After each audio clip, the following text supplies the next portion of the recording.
Hello everyone, it's me Sam Pepper and welcome back to my channel. Today I am doing a Warcraft 3 video but a different one, not really a gameplay, but as you can see in the screen, a tier list video. And as you guys know, I mostly play costume campaigns in Warcraft 3, which means I'm a huge fan of the campaigns, original campaigns as well, and the overall campaign system of Warcraft 3 to make. And I was thinking what type of video should I make other than the gameplay, and I was like, why not just start with a tier list of obviously best campaigns, best original campaigns that Blizzard has made. And yeah, that is what we are doing today. We're basically ranking the original campaigns on a shortened tier list. As you can see in the screen, it's from S tier to D tier.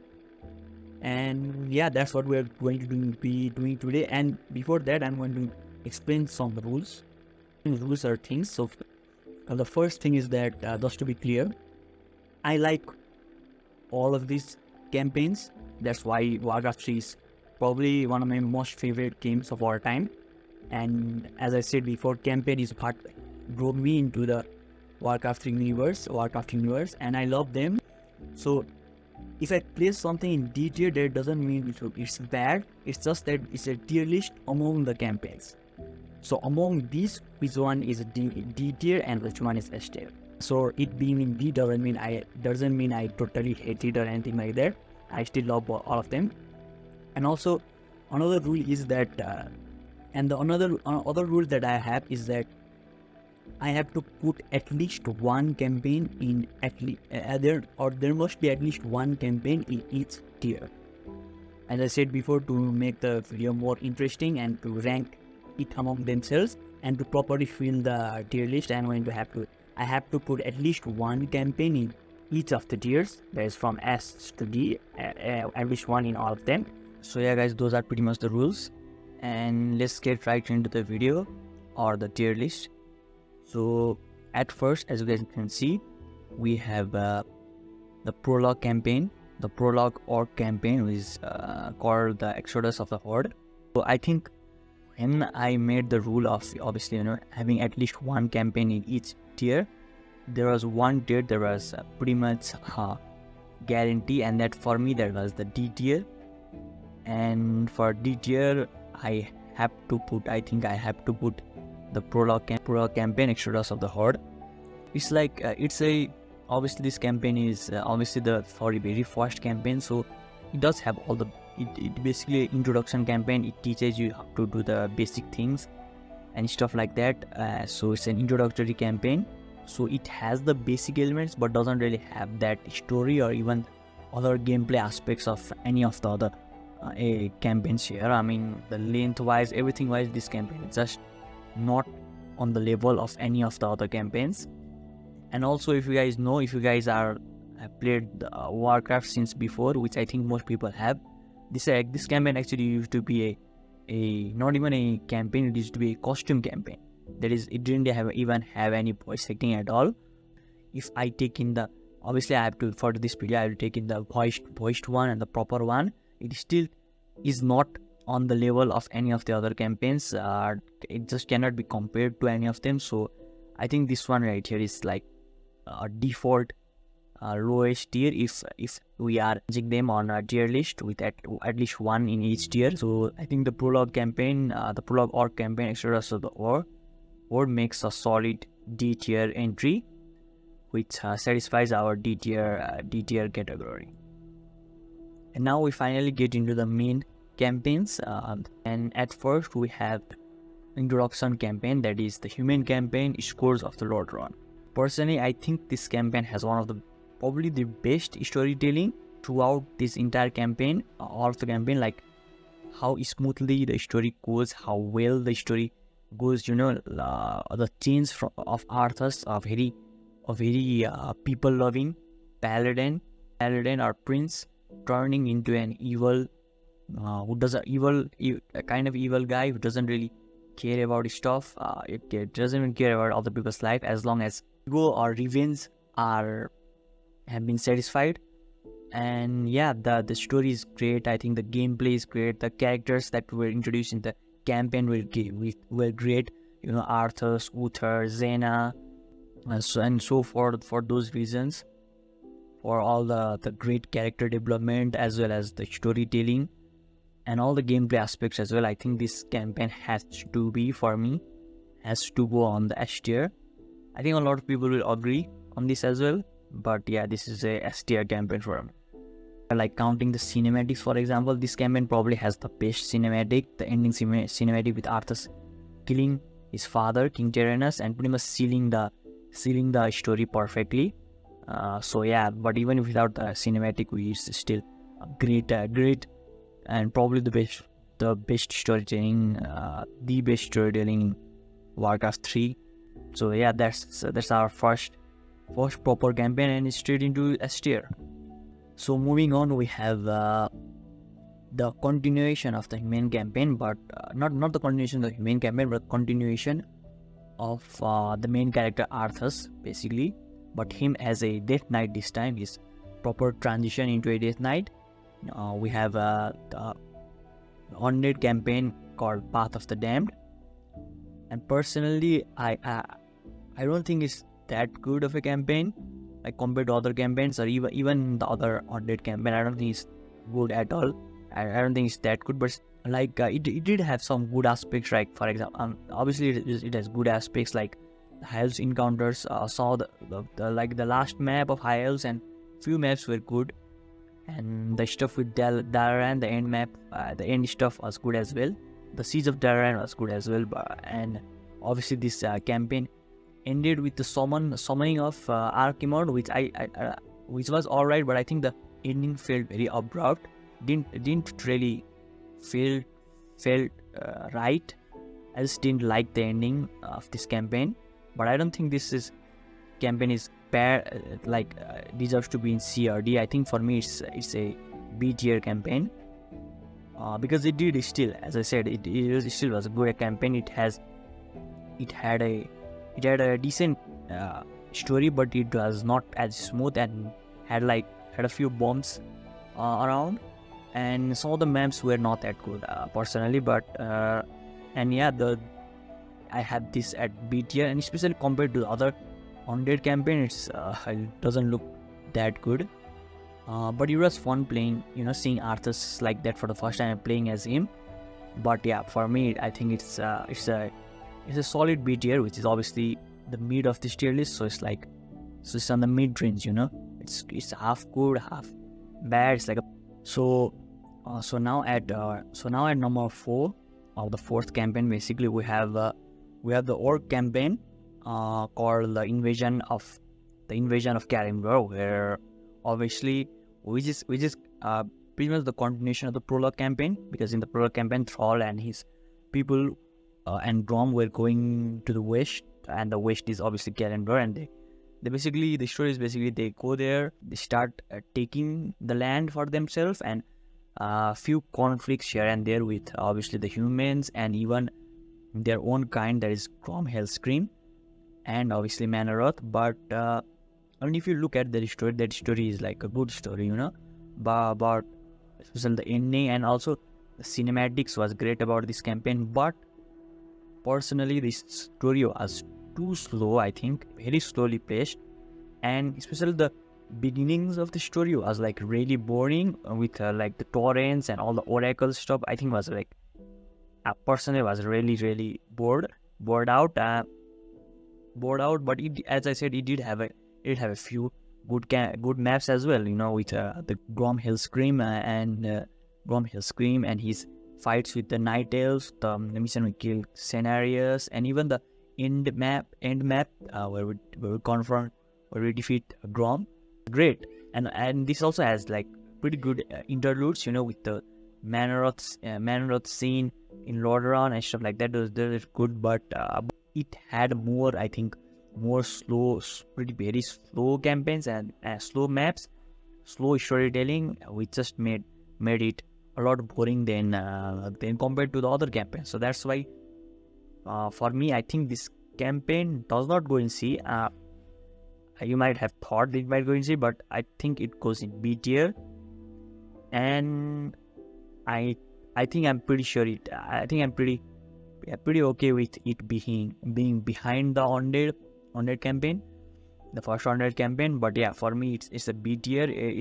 I think the overall story and the few good maps were like really good. That's why that managed to push this campaign to B tier. Otherwise it would probably have been C tier.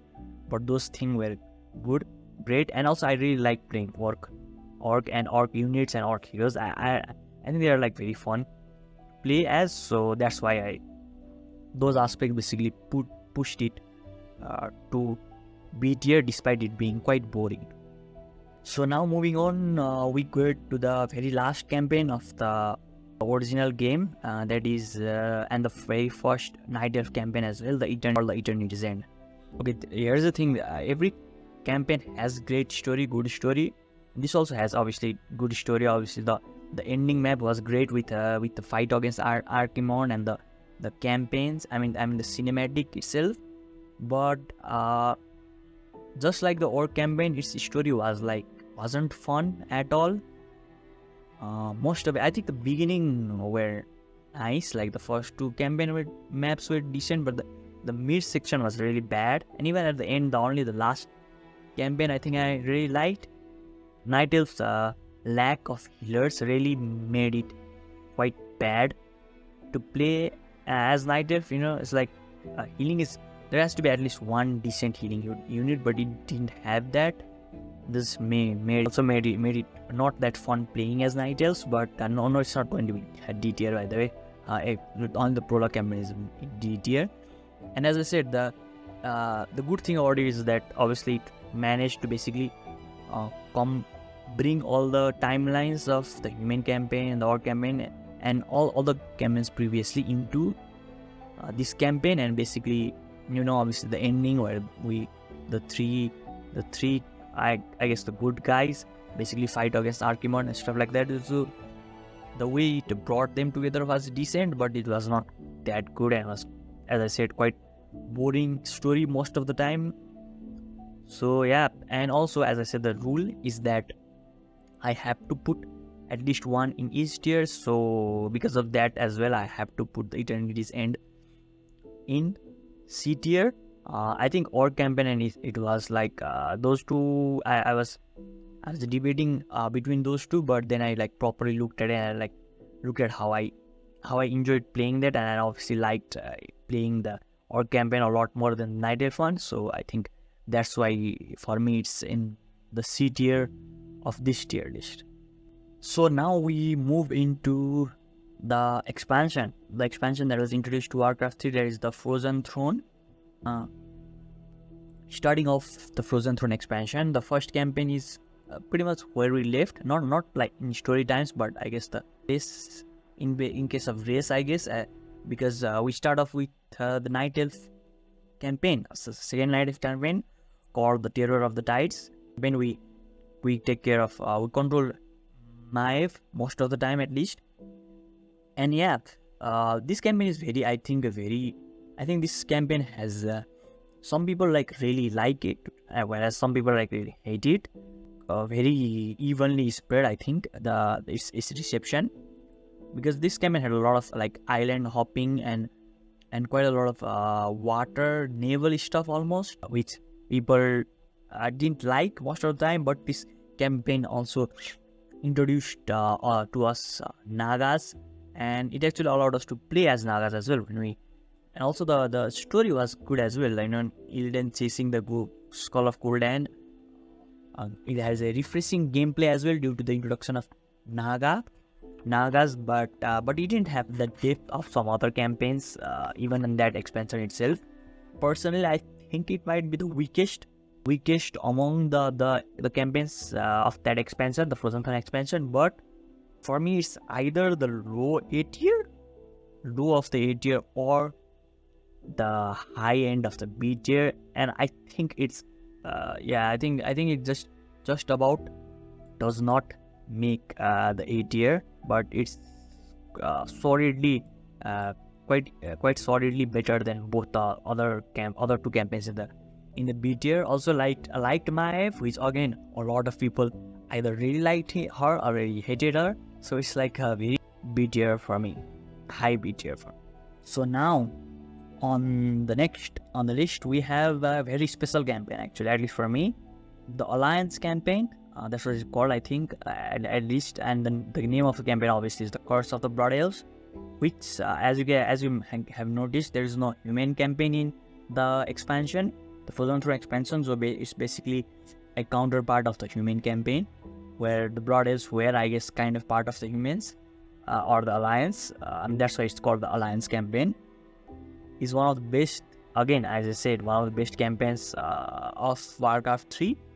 I really enjoyed playing this campaign. I mean, not just the end or anything like that. It's like it feels so solid from start to end. You know what I mean? Like when I played this campaign for the first time, literally the first mission, even though a little the first map, even though there wasn't that much to be done, even though it might not look, I just loved it. I just really liked the Blood Elves, the units as well. I loved Gale and even the Nagas as well, and everything about this campaign. I just fell in love with it like immediately. Liked every single one of the other maps. I genuinely don't have any complaints with any other maps. Damn, the storyline was brilliant. I think I will say the human campaign, the first human campaign, did have slightly better storytelling than the Blood Elf campaign, but damn, its story wasn't that far off. I mean, also it wasn't even completely Blood Elves campaign. You know, we started off with Blood Elves and slowly, I mean, pretty much emerged into Nagas and go into Outland, and it's such a the change of landscape and the change of the I guess even the main character itself from Gale to Illidan slowly it was just so smooth. It was just, I think it was perfect for me. I did say that it did. I think the human campaign does have a better story than the Alliance campaign, but overall, due to my love for the Blood Elves and the heroes, I mean Gale, Illidan, and Vash and their campaign in the Outland, I think personally for me this is my favorite Warcraft 3 campaign of all time. They are very close, don't get me wrong, they are very close. As I said, there are some aspect the Alliance is better and some the human campaign is better, like for example the story is slightly better, but if you take everything in, I think the Blood Elves campaign just about edges the human campaign. For me, I totally get if people most people think that the human campaign is better, and I think most people will. I totally get that, but for me, Alliance campaign is just about better than me. You know, it's a matter of taste, I guess. And I just really like all the Blood Elves stuff, all the Chaos stuff, all the Outland stuff, slightly more than the human stuff. And now, moving on, we move on to the second Undead campaign of the game, and actually the better Undead campaign, which is called the Legacy of the Damned. Obviously, in this campaign, we continue Arthas as we continue playing as Arthas, but where obviously the Arthas starts to lose his power due to the interference of Illidan and the Blood Elves. Basically, the continuation of this campaign, but from the other perspective.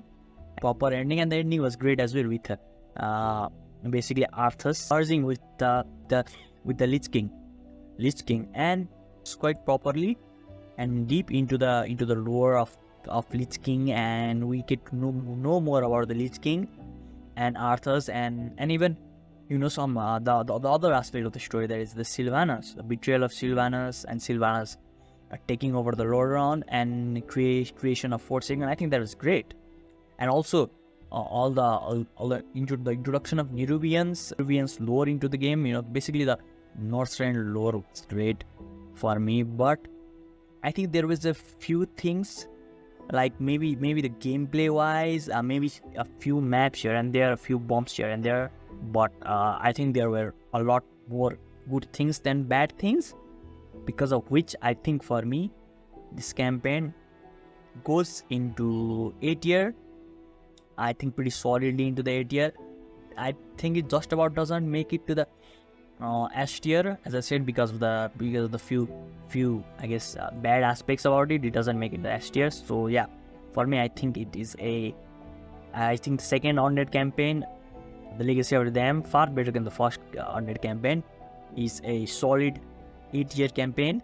Now finally we are at the very last campaign, which is quite different from all the other campaigns, because as we know, it's a bonus campaign, not even like where we take care of control Rexjar and help Troll and the Orc and the Horde. You know, as the campaign name suggests, it says founding of Durotar, so he's basically Durotar. So he basically Rexjar helping them establish the capital city of the Horde and helping them in their things here and there, like the torrents, the goblins, the trolls, all of them and stuff like that, and Theramore Isle and stuff like that. And obviously at the end we fight at Theramore Isle against Zena's dad. Also, as I said, that Terror of the Night of Terror of the Tides campaign was controversial, but this is even more controversial. This is the most controversial campaign, because people either really like the new thing, the whole RPGs thing, just like me, really liked it, or people did not like it and really hated the lack of RTS, because Warcraft is an RTS game. Yeah, even in the campaign there are a lot of RTS elements, but this did not have that. This was more of an RPG where we controlled mostly few units, not much, and that was the case.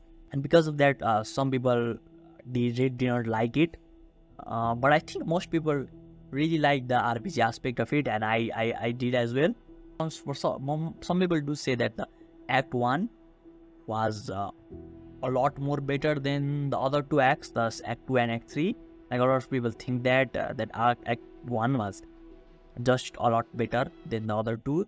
I think I liked it, personally liked it, and for me, I think this goes into the 8 tier. I don't think it's better than the Scourge campaign. I don't think it's better than the Undead campaign at all, but it's still in 8 tier because it's better, easily better than the other campaigns below it. So yeah, I think it goes into 8 tier as well, but as I said, not as good as the Undead one. And there you have it. That's my rating. That's my ranking of all the Warcraft 3 campaigns.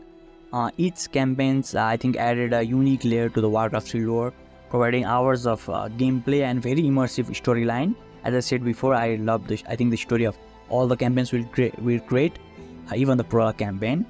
But also remember, these are my personal opinions, how I felt playing those campaigns and stuff like that. So don't worry or don't be sad that your favorite campaign is not as high as you would have thought. And yeah, if you like this video, make sure to like the video and comment down below what you think of. Obviously, comment down below what you think of the tier list and share your thoughts and share your own ranking. How you would rank in these campaigns and what you would agree or disagree about me. As I said, subscribe, and as I said, like the video, and subscribe if you want to see more gaming content and more videos in the future. And yeah, I'll see you guys in next video. Bye and take care.